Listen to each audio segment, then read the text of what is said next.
நம்ம தமிழ்நாட்டு ஓட்டுக்கு காசு கொடுக்கறது இந்தியாவிலேயே தமிழ்நாடு தான் நம்பர் 1 நம்ம சொல்றோம். திருமங்கலம் ஃபார்முலானா என்ன அப்படின்றது நமக்கு தெரியும். திமுக எப்பேற்பட்ட ஒரு ஃபார்முலா யூஸ் பண்ணாங்க அப்படின்ட்டு. இன்னைக்கு திமுகவுக்கே ஒரு ஃபார்முலா, ஈரோடு ஃபார்முலா ஒன்று கற்றுக் கொடுத்தவர் தான் நம்மளுடைய செந்தில் பாலாஜி.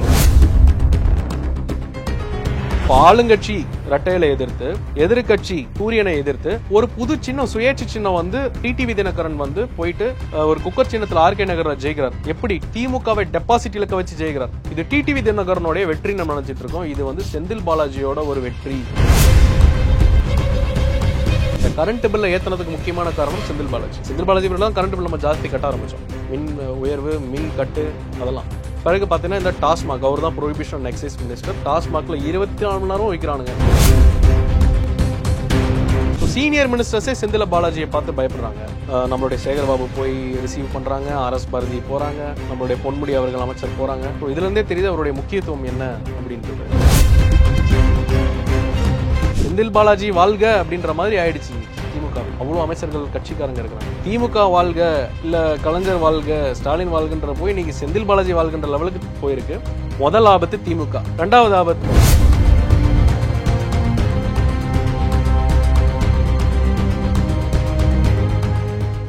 ரியல் ஒன் நேயர்களுக்கு வணக்கம். இன்றைய நேர்காணலுக்காக நம்முடன் இணைகிறார் அரசியல் விமர்சகர் திரு டாக்டர் கார்த்திகேயன் அவர்கள். வணக்கம் சார். வணக்கம் ஹரி சார். சார், பார்த்தீங்கன்னா எந்த கட்சிக்கு சென்றாலும் தனக்குன்னு ஒரு பாணி, தனக்குன்னு ஒரு முக்கியஸ்தராகவே அந்த கட்சியில் கருதப்படுபவர் தான் முன்னாள் அமைச்சர் செந்தில் பாலாஜி சார். அவர் பயணித்த அதிமுகவாக இருந்தாலும் சரி, இப்போ திமுகவாக இருந்தாலும் சரி, ஒரு முக்கிய புள்ளியாகவே அந்த கட்சிக்கு மற்றும் செல்லப்பிள்ளையாகவே மாறிடுறாரு. அந்த கோணத்தில் பார்த்தீங்கன்னா அவர் ஜாமீனில் வெளியே வரும்போது முதல்வர் அவர்களே பாராட்டினார். அவரோட பாணியில் பார்த்துருப்பீங்க, உன்னுடைய தியாகம் வந்து பெருசு, அதை விட பெருசு உன்னோட உறுதி அப்படின்னு சொல்லி பாராட்டியிருந்தார். ஸோ இந்த செந்தில் பாலாஜி அரசியலுக்கு வந்த கதை எப்படி சார்? இப்போ தமிழ்நாட்டு மக்களுக்கு செந்தில் பாலாஜியா மட்டும்தான் தெரியுமே கண்டி, இந்த செந்தில் பாலாஜி இதுக்கு முன்னாடி செந்தில் குமாரா இருந்தார். அந்த செந்தில் குமார் யாருன்னு தமிழ்நாடு மக்களுக்கு தெரியாது. இந்த செந்தில் குமார்னு சொல்லப்படுற இப்போ இருக்க செந்தில் பாலாஜி முன்னாள் அமைச்சர் அவர் யாருன்னா, ஒரு 19 வயசு இருக்கும். அவர் வந்து ராமேஸ்வரப்பட்டி, கரூர் மாவட்டத்தில் பிறக்கிறார். ஒரு சாதாரண விவசாய குடும்பத்தில் பிறந்தவர். ஒரு 19 வயசில், அதாவது ஓட்டுரிமையே நம்மளுக்கு 18 வயசுல தான் வரும். தன்னுடைய 19 வயசில் போயிட்டு, அப்போ வைகோ வந்து திமுகவை உடைச்சி மதிமுக புதுசாக ஆரம்பிச்சிருந்தார். நேராக போய் வைகோவை பார்த்து மதிமுகவில் தன்னை இணைத்துக் கொள்கிறார் 19 வயசில். நீங்களோ நானோ 19 வயசில் நம்மளுக்கு ஓட்டு போடணுமா, எப்படி ஓட்டு போடணும், நம்மளுக்கு வந்து அரசியல்னா என்னன்ற விவரம் தெரியாத வயசுலேயே செந்தில் பாலாஜி அவர்கள் ஒரு கட்சி உறுப்பினராக இருக்கிறார். பிறகு அங்கே தான் அவரோட அரசியல் ஆரம்பிக்குது. 1996 அவருடைய 21 வயசில் திமுகவில் போய் இணைகிறார். திமுக அப்போ வந்து ஆட்சி கட்டிலுக்கு வராங்க. திமுகவில் சேர்ந்த உடனேயே அவருடைய ராமேஸ்வரப்பட்டி பஞ்சாயத்தில் இருக்கிற ஒன்றிய கவுன்சிலராக தன்னுடைய 21வது வயதில் Senthil Balaji union councillor 5000 councillor ஆகிறார் தன்னுடைய 21வது வயதில்.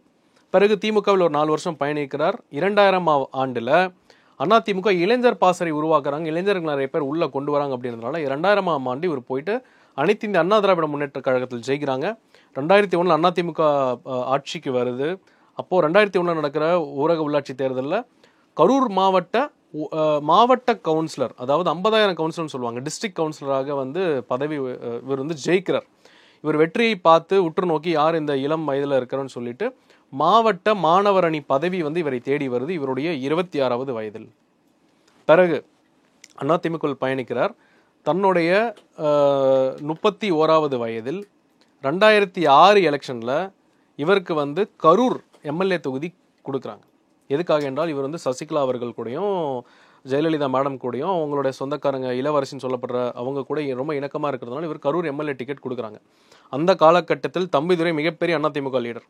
அவருக்கு எதிர்கணிக்கிற திமுகவில் இருக்கிறது பார்த்தீங்கன்னா KC பழனிசாமின்றவர் மிகப்பெரிய ஒரு ஆளுமை மிக்க ஒரு லீடர். இவர்களை தாண்டி ஒரு 26 வயசு பையன் 31 வயசு இருக்கும்போது கரூர் மாவட்டத்தினுடைய இந்த கரூர் எம்எல்ஏ தொகுதியில் எம்எல்ஏ ஆகிறார். பிறகு எம்எல்ஏ ஆன பிறகு 31 வயசில் அப்போ வந்து இவர் எதிர்கட்சி வரிசை, அதிமுக எதிர்கட்சி இருக்குது, திமுக ஆளுங்கட்சி, திமுகவை எதிர்த்து அரசியல் பண்ணுறார். பிறகு 2011 தன்னுடைய 36 வயதில் திரும்பவும் கரூர் எம்எல்ஏ தொகுதியில் நின்று எம்எல்ஏ ஜெயிச்சது மட்டும் இல்லாமல் இவர் மாவட்ட செயலாளர் பதவியும் இவரை தேடி வருது. பிறகு இவருக்கு டிரான்ஸ்போர்ட் டிபார்ட்மெண்ட்டுடைய அமைச்சராகிறார் தமிழ்நாடு கேபினெட் சபையில் தன்னோட 36 வயசில். பிறகு அதிமுகவில் பயணிக்கிறார். 2015 கோபி மற்றும் செங்கையன் சொல்லப்படுறவங்க 2 செங்கையன் இவங்கெல்லாம் போய் கம்ப்ளைண்ட் கொடுக்குறாங்க. ஜாப்ஸ் ஃபார் மணி, அதாவது பணம் வாங்கி கொண்டு அரசு வேலை கொடுப்பதாக இவர் மேலே புகார்கள் எழுந்து இவர் அமைச்சர் பதவியை இழக்கிறார். பிறகு 2016 எலெக்ஷன் நடக்கும்போது இவரை வந்து கரூர் தொகுதியில் நிற்காம அரவாக்குறிச்சியில் போய் நிற்கிறாங்க. அப்போது 2016 அதிகப்படியான பணப்பட்டுவாடா இருக்குதுன்றதுனால அரவாக்குறிச்சி மற்றும் தஞ்சாவூர் போன்ற தொகுதிகள் வந்து எலெக்ஷன் நிறுத்திட்டாங்க. இப்போ அதிமுக 133 எம்எல்ஏ சீட்டு ஜெயிச்சு வராங்க. பிறகு ஜெயலலிதா மேடம் உடம்பு சரியில்லாமல் அப்போலோ மருத்துவமனைக்கு போய் அட்மிட் ஆகிறாங்க. அப்போ இந்த இடைத்தேர்தல் நடக்குது, இந்த தள்ளி போன இந்த தேர்தல் நடக்குது. அப்பொழுது தான் அவங்களோட கைரேகை வைத்து இவங்க வந்து ஃபார்ம் ஏ ஃபார்ம் பி வந்து போட்டாங்கன்னு சொல்லி செந்தில் பாலாஜி எலெக்ஷன் நிற்கிறார். அரவாக்குறிச்சியிலும் இவர் ஜெயிக்கிறார். அரவாக்குறிச்சி யாரை எதிர்த்து ஜெயிக்கிறார்னா கேசி பழனிசாமி அவரை எதிர்த்து ஜெயிக்கிறார். கேசி பழனிசாமி ஒரு மிகப்பெரிய ஒரு மைனிங் மற்றும் ரோட் இந்த மாதிரி கான்ட்ராக்ட் எடுக்கக்கூடிய ஒரு திமுகவோட மாவட்ட செயலாளர். பிறகு அதிமுகவில் அம்மா இறந்த பிறகு எடப்பாடி பழனிசாமி சீஃப் மினிஸ்டர் ஆகிறாங்க. இவருக்கு ஒரு அரசியல் செட்பேக் வருது. பிற்காலத்தில் இவர் டிடிவி தினகரன் கூட போறாரு. அந்த 18 எம்எல்ஏக்களும் நாளடைவில் வந்து டிஸ்குவாலிஃபை ஆகிறாங்க.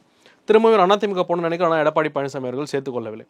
பிறகு சாமர்த்தியமாக பயன்படுத்தி 2017 தன் பதவியை போனதுக்கப்புறமா திமுகவில் இணைகிறார். 2019 நாடாளுமன்ற தேர்தல் கூட இந்த 18 எம்எல்ஏ தொகுதிகளுக்கும் இடைத்தேர்தல் வருது. அதில் அரவாக்குறிச்சி எலெக்ஷன்லேயே நின்று தான் அதிமுகவில் வாங்கின ஓட்டை விட எக்ஸ்ட்ராவா 20,000 ஓட்டு வாங்கி இவர் வந்து ஜெயிக்கிறார் திமுகவில். எந்த திமுகவில் என்றால் இவர் வந்து 96 திமுகவா ஒரு ஒன்றிய கவுன்சிலர் இருந்து இவரால் பெருசாக வளர முடியல. ஏன்னா அப்போ வந்து கேசி பழனிசாமியினுடைய ஆதிக்கம் ஜாஸ்தி இருந்தது. அதனால தான் அதிமுக போறார். திரும்பவும் திமுகவே வந்து அந்த கேசிபியுமே வந்து ஓரங்கட்டி இவரை ஒரு ஆளுமையாக வந்து உருவெடுக்கிறார். இதில் இன்னொரு ஒரு ஆச்சரியமான ஒரு விஷயம் என்ன என்றால் 2017 அம்மா இறந்த பிறகு யார் அடுத்த முதலமைச்சர்ன்ற ஒரு லிஸ்ட் ஒன்று வந்ததில் செந்தில் பாலாஜி பெயர் அடிபட்டது. அன்று செந்தில் பாலாஜி ஒருவேளை கூவாத்தூர்ல நடந்த ஒரு விஷயத்துல ஒரு சீஃப் மினிஸ்டர் ஆயிருந்தால் அது தமிழ்நாட்டிலே ஒரு மிகப்பெரிய ஒரு வரலாறு. எப்படின்னா தமிழ்நாட்டின் இளம் வயது சீஃப் மினிஸ்டர் கலைஞர் கருணாநிதி 46 வயசுல தான் சிஎம் ஆகிறார். பிறகு புரட்சி தலைவி ஜெயலலிதா அவங்க 43 வயசுல தான் சிஎம் ஆகிறாங்க. ஆனால் செந்தில் பாலாஜி கூவாத்தூரில் ஆயிருந்தால் 41 வயசுலேயே சிஎம் ஆயிருப்பார் செந்தில் பாலாஜி. இப்பேற்பட்ட ஒரு பொட்டன்ஷியல் ஒரு ஆளுமை மிக்க ஒரு ஆள் தான் இந்த செந்தில் பாலாஜி. கேளுங்க, 2019 திமுக ஜெயிக்கிறார். பிறகு திமுகவிலேயே கரூர் மாவட்ட செயலாளர் ஆகிறார். ஆனதுக்கப்புறம் 2021 திரும்பவும் கரூரில் ஜெயிச்சு அவர் வந்து தமிழ்நாடு மின்சார வாரியத்தினுடைய TNEB minister plus prohibition excise மதுவிலக்கு மற்றும் ஆயத்தினோட அமைச்சராகி ஒரு 2 வருஷம் ஒரு மிகப்பெரிய ஒரு பவர்ஃபுல் மினிஸ்டராக கொங்கு மண்டலத்தில் இருந்தவர் தான் இந்த செந்தில் பாலாஜி. அதாவது அவருக்கு கிட்டத்தட்ட 30 வருஷம் அரசியல் அனுபவம். இன்னைக்கு அவர் வயசு வந்து 49, 48, 19 வயசுல ஆரம்பிச்சார் அவரோட அரசியல் வாழ்க்கையை. 30 வருஷம் எக்ஸ்பீரியன்ஸ். அவர் வயசே 48 தான். அதில் 30 வருஷம் அரசியலுக்கே ஸ்பெண்ட் பண்ணியிருக்கார். அவருடைய அனுபவம், அவர் எத்தனை கட்சியை தாவி இருக்கிறார், எத்தனை லீடர்ஸை பார்த்துருப்பார், எப்படி பண்ணால் மக்கள் ஓட்டு போடுவாங்க, என்ன சொன்னால் கட்சிக்காரங்களை கண்ட்ரோல் பண்ண முடியும், வேலை வாங்க முடியும், நன்கு அறிந்தவர் தான் இந்த செந்தில் பாலாஜி. இவரை விட ஒரு ஆர்கனைசர், ஒரு ஃபீல்டு ஒர்க்கர், ஒரு களத்திலிருந்து வந்தவர், ஒரு கிராஸ் ரூட் லெவல் ஒரு அரசியல்வாதினா அது செந்தில் பாலாஜி மட்டும்தான். அதனால தான் இவருக்கு இவ்வளோ பெரிய ஒரு மரியாதை. எங்கே போனாலும் சென்றோருக்கு சென்றமிடம் என்ன, சான்றோருக்கு சென்றமெல்லாம் சிறப்பு மாதிரி இவங்களுக்கு எங்கே போனாலும் இந்த இது கிடைக்குது. ரெண்டாவது, இன்னைக்கு நம்ம தமிழ்நாட்டு ஓட்டுக்கு காசு கொடுக்கறது இந்தியாவிலேயே தமிழ்நாடு தான் நம்பர் 1 நம்ம சொல்கிறோம். திருமங்கலம் ஃபார்முலானா என்ன அப்படின்றது நமக்கு தெரியும். திமுக எப்பேற்பட்ட ஒரு ஃபார்முலா யூஸ் பண்ணாங்க அப்படின்ட்டு. இன்னைக்கு திமுகவுக்கே ஒரு ஃபார்முலா, ஈரோடு ஃபார்முலான்னு ஒன்று கற்றுக் கொடுத்தவர் தான் நம்மளுடைய செந்தில் பாலாஜி. ஈரோடுல இப்போ பை எலெக்ஷன்ஸ் நடந்துச்சு. இந்த ஈரோடு எலெக்ஷனுக்கு முன்னாடி ஆர்கே நகர் எலெக்ஷன்ஸ், அதாவது திருமங்கலம் அப்புறம் ஆர்கே எலெக்ஷன் நகர் ஃபார்முலா, அப்புறம் தான் இந்த ஈரோடு ஃபார்முலா. ஆர்கே நகர் நீங்கள் நம்ம பார்த்துருப்போம். மக்கள் எல்லாம் ரோட்டுக்கு வந்து போராடினாங்க. என்னன்னு சொல்லி போராடினாங்க? 20 ரூபா நோட்டை வந்து டோக்கனாக கொடுத்தாங்க. அதுக்கப்புறம் எங்களுக்கு 2000 ரூபாவோ 5000 ரூபா பணமே கொடுக்கலன்னு சொல்லி மக்கள் ரோட்டுக்கு இறங்கி வந்து போராடினாங்க. அப்போ ஆளுங்கட்சி ரெட்டையில எதிர்த்து, எதிர்கட்சி சூரியனை எதிர்த்து ஒரு புது சின்னம், சுயேட்சை சின்னம் வந்து டிடிவி தினகரன் வந்து போயிட்டு ஒரு குக்கர் சின்னத்தில் ஆர்கே நகரில் ஜெயிக்கிறார். எப்படி? திமுகவை டெபாசிட் இலக்க வச்சு ஜெயிக்கிறார். இது டிடிவி தினகரனுடைய வெற்றி நம்ம நினைச்சிட்டு இருக்கோம். இது வந்து செந்தில் பாலாஜியோட ஒரு வெற்றி, செந்தில் பாலாஜியோடைய ஒரு ஆர்கனைசிங், ஒரு ஸ்ட்ராட்டஜிக்கல் பிளான் தான் இது. ஓட்டுக்கு காசு கொடுத்தா தானே போலீஸ் பிடிப்பீங்க. இந்த டோக்கன் கொடுத்தா என்ன பண்ண முடியும்? போலீஸ் ஸ்டேஷனில் போலீஸ் எல்லாம் போய் ரைட் பண்ணாங்க. ஏன்னா அவன் பாக்கெட்டில் இத்தனை 20 ரூபா கட்டு இருக்கு, ஒரு மனுஷன் இவ்வளோ ரூபாய்க்கு மேலே தான் எடுத்துகிட்டு போகக்கூடாதுன்னு சொல்லியிருக்கேன். என்கிட்ட 120 ரூபா நோட் இருக்குது, இந்த நம்பரை வச்சுக்கோங்க, எலெக்ஷன் முடிஞ்சப்பறம் உங்களுக்கு நாங்கள் கொடுத்து விட்றோம்னு சொல்லிட்டு ரொம்ப சாமர்த்தியமாக மக்களை ஏமாற்றி ஓட்டு வாங்கினாங்க. அந்த மாதிரியான ஒரு எக்ஸ்பீரியன்ஸ். அதுக்கப்புறம் ஈரோடு பார்த்துருப்போம். ஈரோடு பை எலெக்ஷன் 2024 நம்ம எல்லாம் ரொம்ப ஆச்சரியமாக பேசணும். அது எதிர்கட்சி தலைவர் எடப்பாடி வந்து ஒரு பிரச்சாரத்துக்கு போகிறாரு. எதிர்கட்சி தலைவரே வந்து என்ன சொல்றாரு, நாங்கள் பிரச்சாரத்துக்கு போனால் மக்கள் யாருமே இல்லை, ஊரில் மக்கள் எல்லாம் எங்கே போனாங்கன்னே தெரியல, ஓட்டு கேட்கறதுக்கே ஆள் இல்லை அப்படின்ற மாதிரி ஒரு கம்ப்ளைண்ட் சொன்னார். இவங்கெல்லாம் எங்கே போனாங்க? இன்ப சுற்றுலா போனாங்க. கொடைக்கானல், கூர்கு, ஊட்டி அப்படின்னு சொல்லி கூர்கு ஓட்டு கேட்க வந்து மக்கள் இருந்தால் தானே நீ ஓட்டு கேட்க முடியும். மக்களே இல்லைனா நீ எப்படி ஓட்டு கேட்ப? காலையில் கூட்டிகிட்டு போவாங்க, எங்கே கூட்டிகிட்டு போவாங்கன்னு தெரில, ஒரு கொட்டைகளை அடித்து வச்சு படத்தை போட்டு காமிச்சு காலை சிற்றுண்டி, மதியம் சிக்கன் பிரியாணி, நைட்டு வந்து திரும்பவும் ஒரு டிஃபன் கொடுத்து இது பண்ணிட்டு இருந்தாங்க. பணமழையில் மக்கள் நனைந்தார்கள். திமுக அபார விதமான வளர்ச்சி அடைஞ்சது. இதுதான் ஈரோடு ஃபார்முலா. இப்பேற்பட்ட எங்கு போனாலும் தன் ஆளுமையை லீடர்ஷிப்பை ப்ரூவ் பண்ணுறது தான் இந்த செந்தில் பாலாஜி. அதற்காகத்தான் இவர் மேலே வந்து இவர் வந்து பயங்கரமான ஒரு டேலண்ட் இருக்கிற ஒரு ஆள் அப்படின்றதுனால தான் மத்திய அரசாங்கம் மற்ற கட்சிகள் பார்த்து பயந்து இவரை வந்து சிறையில் அடைத்தார்கள். இந்த சிறையில் அடைத்ததும் ஏன் நம்ம தெரிஞ்சுக்கணும். திமுகவினுடைய இப்போ இருக்கிற முதலமைச்சர் அவர்கள் 2016 நமக்கு நாமேன்னு ஒரு பயணம் போகும்போது கரூர் மாவட்டத்தில் என்ன பிரச்சாரம் பண்ணார்? உங்கள் ஊரில் ஒருத்தர் இருக்கிறார், அவர் தான் செந்தில் பாலாஜி, அவர் வந்து மணல் கொள்ளையில் ஈடுபடுறார். இன்னைக்கு கரூர் மாவட்டத்தில் தான் கேபிள் டிவியில் நிறைய காசு வருது, அதுக்கு காரணம் செந்தில் பாலாஜி பினாமி பேரில் தான் அரசு கேபிள் நடத்திக்கிட்டு இருக்கிறார். ரெண்டாவது, இவர் போக்குவரத்து துறையில் பஸ்ஸினுடைய டிரான்ஸ்போர்ட் மினிஸ்ட்ரியில் நிறைய ஊழல் பண்ணியிருக்கிறார், வேலை வாங்கி கொடுக்குறேன்னு காசு வாங்கியிருக்காருன்னு கம்ப்ளைண்ட் கொடுத்தவர் பேசினவர் நம்மளுடைய முதலமைச்சர் அவர்கள். இந்த கம்ப்ளைண்ட்டை போயிட்டு போலீஸ் ஸ்டேஷனில் கொடுத்தது திமுக. அதை வந்து எஃப்ஐஆராக ஃபைல் பண்ணி 2018 கூவாத்தூர் டைமில் 18 பேர் தனியாக போகும்போது அதை கேஸாக ஃபைல் பண்ணது எடப்பாடி பழனிசாமி அவர்கள். இதை என்ஃபோர்ஸ்மெண்ட் டைரக்டர் மூலமா அரெஸ்ட் பண்ணி 1 வருஷமா உள்ள வைத்தது மத்திய அரசாங்கம், பிஜேபியினுடைய மத்திய ஏஜென்சிஸ். ஸோ எல்லாரோடைய கவனமும் இவர் மேலே தான் இருக்குது. ஸோ எதிரியை வந்து ரொம்ப பலசாலியான ஒரு எதிரியை நம்மளால் வீழ்த்த முடியலன்னா கூட வச்சுக்கணும்னு சொல்லுவாங்க. அந்த மாதிரி தான் செந்தில் பாலாஜி அவருடைய ஒரு ஆர்கனைசிங் கெப்பாசிட்டி. இப்போ இவரோட படிப்பு என்ன சார்? இப்போ அரசியல் 19 வயசு வந்தாலே இவரோட படிப்பு என்ன, வந்து அரசியல் சார்ந்து ஏதாவது இப்போ கற்றுருக்காரா? அதாவது ஒரு யூனிவர்சிட்டியே போய் இன்னொரு யூனிவர்சிட்டியில் படிக்க முடியாது. என்னுடைய இது ஜோக்காக கூட எடுத்துங்க. அவருடைய நாலேஜை நான் அப்ரிஷியேட் பண்ணுறேன். அது நல்ல விதத்துக்கு பயன்படணும்னு நான் நினைக்கிறேன். அதாவது அவர் வெறும் 12th மட்டும்தான் பாஸ் 12th பாஸ். அவர் வந்து பிகாம் காலேஜ் சேர்றார் கரூர் ஆர்ட்ஸ் காலேஜில். அது வந்து பாரதிதாசன் பல்கலைக்கழகத்துக்கு கீழே வருது. ஆனால் ட்ராப் அவுட், அவரால் கம்ப்ளீட் பண்ண முடியல. ஏன்னா அதுக்கு முன்னாடி அவர் அரசியலில் பெரிய ஆயிடுறாரு, கவுன்சிலர் ஆயிடுறாரு. கவுன்சிலர் ஆகிட்டு யார் போயிட்டு அசிங்கமாக உட்காந்து கிளாஸில் உட்காந்து கவனிச்சிட்டு இருப்பாங்க? அப்புறம் ப்ரொஃபஸரே பார்த்து நமக்கு தான் வணக்கம் வைக்கணும் டெய்லி, அந்த மாதிரி. ஸோ அவர் வந்து படிப்பு, அந்த புத்திசாலித்தனம்ன்றது வேறன்றதுக்கு செந்தில் பாலாஜியுமே ஒரு விஷயம். இரண்டாவது, இந்த செந்தில் பாலாஜி அவர்கள் எதனால் உள்ளே போனார் நீங்கள் பாருங்கள். அவர் வந்து முதல்ல டிரான்ஸ்போர்ட் மினிஸ்டராக இருக்கும்போது வேலை வாங்கி கொடுக்குறதுல ஊழல்னு சொல்லி போனாங்க. பிறகு இப்போ திமுக அரசாங்கத்தில் 2021 வந்ததுக்கப்புறம் பார்த்தீங்கன்னா தமிழ்நாட்டில் இந்த திமுக வந்தாலே மின் என்ன சொல்லுவாங்க தமிழில், எலக்ட்ரிசிட்டி கரண்ட் போயிடுச்சுன்னு சொல்லுவாங்களே, மின் கட்டா பவர் கட், அதாவது கரண்ட் போயிடுச்சு கம்ப்ளைண்ட் நிறைய வந்துச்சு. இந்த கரண்ட் பில்லை ஏற்றினதுக்கு முக்கியமான காரணம் செந்தில் பாலாஜி பில்ல தான் கரண்ட் பில் நம்ம ஜாஸ்தி கட்ட ஆரம்பித்தோம். மின் உயர்வு, மின் கட்டு, அதெல்லாம். பிறகு பார்த்தீங்கன்னா இந்த டாஸ்மாக், அவர் தான் ப்ரொஹிபிஷன் அண்ட் எக்ஸைஸ் மினிஸ்டர். டாஸ்மாகில் 24 மணி நேரம் வைக்கிறானுங்க. கோயம்பேடுலலாம் நீ பட்டனை போட்டாலே உனக்கு ஆல்கஹால் வரும். அதாவது ஆட்டோமேட்டட் லிக்கர் செல்லர் மிஷின் கொண்டு வந்தாங்க, இந்த சிஸ்டம் கொண்டு வந்தாங்க. 10 ரூபா எக்ஸ்ட்ரா ஒரு பாட்டிலுக்கு வாங்குறாங்கன்ற குற்றச்சாட்டுகளும் எழுந்தது. ரெண்டாவது, போலி மதுபான கடைகள், போலி பார்கள், லைசன்ஸ் இல்லாத பார்கள், கரூர் கம்பெனின்ற ஒரு விஷயங்கள்லாம் நம்ம நிறைய கேள்விப்பட்டிருப்போம். இந்த மாதிரி புகார் குற்றச்சாட்டுகள்னால தான் அவர் அரசு செய்யப்பட்டார். ஸோ இப்பேற்பட்ட ஒரு புத்திசாலியான ஒரு மினிஸ்டர் மக்கள் நலனுக்காகவும் மக்கள் ஆட்சிக்காகவும் மக்களுடைய ஒரு எப்படி சொல்கிறது முன்னேற்றத்துக்காக அந்த மாதிரியான ஒரு விஷயத்தில் ஒரு டேலண்ட்டை ஸ்பெண்ட் பண்ணார்னா இன்னத்துக்கு அவர் வந்து ஒரு மக்கள் தலைவராகவே ஆயிருப்பார். பட் இந்த மாதிரி தவறான வழியில் இருக்கிறது, இந்த மாதிரி அரசுகள் போகும்போது அது நம்ம தவிர்த்திருக்கணும். ரெண்டாவது, அவர் வெளியில் வரும்போது அவர் கொடுத்த வரவேற்பை பார்க்கும்போது ரொம்ப வேடிக்கையாகவும் விசித்திரமாக இருக்குது. ஏதோ வந்து சுதந்திர போராட்ட வீரர் மாதிரியும் தியாகி மக்கள் போராட்டத்துக்காக உள்ளே போனவர் மாதிரியும் வரவேற்பு என்ன, மேலதளம் என்ன, மாலைகள் என்ன, அதெல்லாம் வந்து ரொம்ப வேடிக்கையாக இருக்குது. அதுவும் முதலமைச்சர் வந்து உன்னோட தியாகம் பெரிது, உறுதி அதை விட பெரிதுன்னு சொல்கிறது வந்து நீயே பாம் வைப்ப, நீயே பாம் எடுப்பிய அப்படின்னு முதல்வன் படத்தில் சொல்கிற மாதிரி தான் இருக்குது இந்த இவருடைய வரவேற்பு. இப்போ அவருடைய ஹெல்த் இஷ்யூ அரெஸ்ட் பண்ணும் போதே பார்த்தீங்கன்னா அவருக்கு இந்த ஹார்ட் ஓரியன்டாக ஒரு ப்ராப்ளம் இருக்குது, சர்ஜரி செய்யப்படுது சொல்கிறாங்க. அது சர்ஜரி செய்யப்பட்டது உண்மையா? இப்போ அவர் வெளியே வந்ததுக்கப்புறம் அவர் ஹெல்த்தை எந்த அளவுக்கு அவர் மெயின்டைன் பண்ணார்? செந்தில் பாலாஜி என்ஃபோர்ஸ்மெண்ட் டைரக்டரேட் போன வருஷம் ஜூன் 2023 அரெஸ்ட் பண்ணும்போதே அவருக்கு ஹார்ட்டில் பிரச்சனை இருந்தது. அவருக்கு ஏற்கனவே ஒரு பிளாக்லாம் இருந்திருக்கு. அரெஸ்ட் செய்யும்போது அவருக்கு வலி வந்ததா இல்லை வலி இவராகவே இது பண்ணாருன்னு தெரியல. ஆனால் அவருக்கு கண்டிப்பாக அவர் ஆப்ரேஷன் பண்ணியிருக்கார். அவர் உண்மையிலேயே அவருக்கு ஆப்ரேஷன் செய்யப்பட்டுள்ளது. அதனால தான் எய்ம்ஸ் டாக்டர்கள்லாம் வந்தப்போமே கூட இதை உறுதி செய்யப்பட்டாங்க. அதில் எந்த விதமான மாற்றம் கிடையாது. அவர் ஆப்ரேஷன் உண்மையிலே அண்டர்கோ பண்ணியிருக்காரு. இப்போ ஆள் கொஞ்சம் டல்லாக தான் இருக்கிற, வெயிட்டெல்லாம் குறைஞ்சிருக்காரு, பார்க்கும்போதே ஒரு மாதிரி இதாக இருக்கிறாரு. பட் என்னதான் இருந்தாலும் கடுகு சிறுசாக இருந்தாலும் அதோட வெடிப்பு பெருசாக இருக்குன்ற மாதிரி செந்தில் பாலாஜி வந்ததுக்கப்புறம் அவருடைய வரவேற்பு, அந்த தொண்டர்கள் கொடுத்த உற்சாகம், மேலத்தளம். ரெண்டாவது, எனக்கு என்ன ஒரு வேடிக்கை வருத்தம் என்னன்னா, திமுகவில் அமைச்சர் பொன்முடி அவர்கள் வந்து கிட்டத்தட்ட ஒரு 40 வருஷம் திமுகவில் கோலோச்சிய ஒரு அமைச்சர். அவர் வந்து ஒரு முனைவர். அவர் 89லயே மினிஸ்டர், உயர்கல்வித்துறை அமைச்சர். இன்னைக்கு அவர் 75 வயசு ஆகுது. இவ்வளோ பெரிய ஒரு ஆளுமையான ஒரு லீடர் வந்து இப்போ ஒரு 3 வருஷத்துக்கு முன்னாடி திமுகவில் சேர்ந்த அமைச்சரான செந்தில் பாலாஜியை வரவேற்கிறதுக்காக இவரே போய் அவரை வரவேற்று ரிசீவ் பண்ணி நீ முன்சீட்டில் உட்காரு பாலாஜின்னு சொல்ற லெவலுக்கு ஒரு ஆளுமையா வந்திருக்கிறார். ஸோ சீனியர் மினிஸ்டர்ஸே செந்தில் பாலாஜியை பார்த்து பயப்படுறாங்க.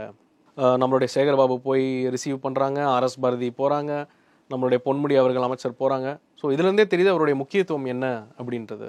இப்போ அவரோட ஒய்ஃப் பார்த்தீங்கன்னா அந்த அரெஸ்ட் பண்ணதுக்கப்புறமா பார்த்து இந்த கோர்ட்டு கேஸ்ன்னு எல்லாமே அவங்க தான் ஃபாலோ பண்ணிட்டாங்க. ஆனால் வெளியே வந்ததுக்கப்புறம் அவங்களோட எங்கேயுமே பார்க்க முடியல. என்ன செந்தில் பாலாஜி அவர்களுடைய குடும்பத்தில் சில பர்சனல் விஷயத்தில் நம்ம வந்து பேசுறதுல எனக்கு அதில் உடன்பாடு கிடையாது. பட் அவருடைய குடும்பத்தில் சில பிரச்சனைகள் இருப்பதாக நம்ம அறிகிறோம். அதை பற்றி நம்ம பெருசாக டீட்டெயிலாக டிஸ்கிரைப் பண்ணிக்க வேண்டாம். இல்லை, அவங்க ஒய்ஃப் ஏன் வராத காரணம் டைவர்ஸ் ஆயிடுச்சா, இப்போ அவங்க இருக்காங்களா இல்லையா, அதை பற்றி நம்ம அடுத்தவங்களோட ப்ரைவேட் மேட்டர்ஸ், பர்சனல் மேட்டர்ஸ் பேசுறது நாகரிகமாக இருக்காதுன்னு நான் நினைக்கிறேன். ஏற்பட்ட ஒரு சாமர்த்தியமான ஒரு அரசியல்வாதி, அவர் இவ்வளோ நேரம் இவ்வளோ சக்ஸஸ்ஃபுல்லாக இருக்கிறாருன்னா அவர் எவ்வளோ நேரம் மக்கள் பணி, இந்த எலெக்ஷன் ஒர்க்லாம், மக்கள் பண்ணினா எலெக்ஷன் வேலை, கட்சி வேலைலாம் பார்த்துருப்பாரு. அப்போ ஆப்வியஸ்லி பிஸியாக இருந்திருப்பாங்க. குடும்பத்தில் ஏதாவது சின்ன சின்ன மன சங்கடங்கள் இருக்கலாம். அவங்க மனைவி அந்த ஹேபியஸ் கார்பஸ் மனு போட்டதுக்கப்புறமா நம்ம பார்க்கல. அதை பற்றி நம்ம பேசுறதை தவிர்க்கிறது நல்லதுன்னு நினைக்கிறேன். செந்தில் பாலாஜி வந்து இப்போ வெளிவந்ததுக்கப்புறம் எந்த கட்சியை பலவீனப்படுத்த அவரோட அரசியல் முன்னேற்பாடு எப்படி இருக்கும்? அதாவது திமுக காரலாம் நினச்சிக்கிட்டு இருக்கான், செந்தில் பாலாஜி எங்கள் தலைவன் வந்துட்டாயா, இப்போ வாங்கடா ஏடிஎம்கே பிஜேபின்னு இவங்க நினச்சிக்கிட்டு இருக்கிறாங்க. ஆனால் நேற்று செந்தில் பாலாஜி கொடுத்த வரவேற்பை நீங்கள் பாருங்கள். சாரையா புழல் வாசல் வெளியே கத்துறது எப்படி கத்துறாங்க, அண்ணன் செந்தில் பாலாஜி வாழ்கன்னு கத்துறாங்க. தயவு செய்து திமுக தான் கேர்ஃபுல்லாக இருக்கணும். இது வந்து வீக்னஸ் வந்து ஏடிஎம்கேவுக்கோ பிஜேபிக்கோ இது வந்து பலவீனம் கிடையாதுங்க ஐயா. இது உங்கள் கட்சி திமுகவுக்கு தான் ஏன் பலவீனம். 2026 திமுகவையே உடைச்சி செந்தில் பாலாஜி கூட்டிகிட்டு வந்தாங்கன்னா கிட்டத்தட்ட 50 எம்எல்ஏக்கு மேலே பிரித்து கொண்டு வர கெப்பாசிட்டி உள்ள ஒரு ஆள் தான் செந்தில் பாலாஜி. அவரை இன்னைக்கு போய் வீட்டில் போய் பாருங்க, எவ்வளோ கட்சி தொண்டர்கள் போய் பார்க்குறாங்க, அமைச்சர்கள் எத்தனை பேர் போய் பார்க்குறாங்க. செந்தில் பாலாஜி வாழ்க அப்படின்ற மாதிரி ஆயிடுச்சு இன்னைக்கு திமுகவில். அவ்வளோ அமைச்சர்கள் கட்சிக்காரங்க இருக்கிறாங்க. திமுக வாழ்க இல்லை கலைஞர் வாழ்க ஸ்டாலின் வாழ்கின்ற போய் இன்னைக்கு செந்தில் பாலாஜி வாழ்கின்ற லெவலுக்கு போயிருக்கு. முதல் ஆபத்து திமுக, ரெண்டாவது ஆபத்து ஏடிஎம்கே அண்ட் பிஜேபிக்கு தான் இது ஆபத்து. அதாவது செந்தில் பாலாஜி கொங்கு மண்டலத்தில் திமுகன்றது வந்து ரொம்ப பலவீனமான ஒரு கட்சி. இப்போ மட்டும் இல்லை, அது 71 எம்ஜிஆர் பீரியட்ல இருந்து, எம்ஜிஆர் தனி கட்சி ஆரம்பிச்சதுலேருந்தே கொங்கு மண்டலம் அதிமுகவுக்கு ஃபேவரபிளான ஒரு கோட்டை. திமுக அங்கே என்றைக்குமே ஒரு மேயர் எலெக்ஷன்லையோ இத்தனை எம்எல்ஏவோ ஜெயிச்சது கிடையாது, எம்பி சீட்டு கூட ஜெயிச்சது கிடையாது. கொங்கு மண்டலத்தினுடைய ஒரே முகமாக இருந்தவர் வந்து பார்த்தீங்கன்னா நம்மளுடைய பொங்கலூர் பழனிசாமின்னு முன்னாள் அமைச்சர் ஒருத்தர் மட்டும்தான் திமுக இருந்தார். அப்பயும் ரொம்ப வீக்காக தான் இருந்தாங்க. ஆனால் இன்னைக்கு நீங்கள் பாருங்கள், கொங்கு மண்டலத்தில் மேயர் 95% கவுன்சிலர், எம்எல்ஏ ஜெயிக்க முடியல, பட் எம்பி 19ம் 24ம் எம்பி எல்லாமே பொள்ளாச்சி, கோயம்புத்தூர், நீலகிரி, ஈரோடு, திருப்பூர், கரூர், நாமக்கல் எல்லாம் ஜெயிக்கிறாங்க. அதுக்கு முக்கியமான காரணம் செந்தில் பாலாஜி அவர்கள்.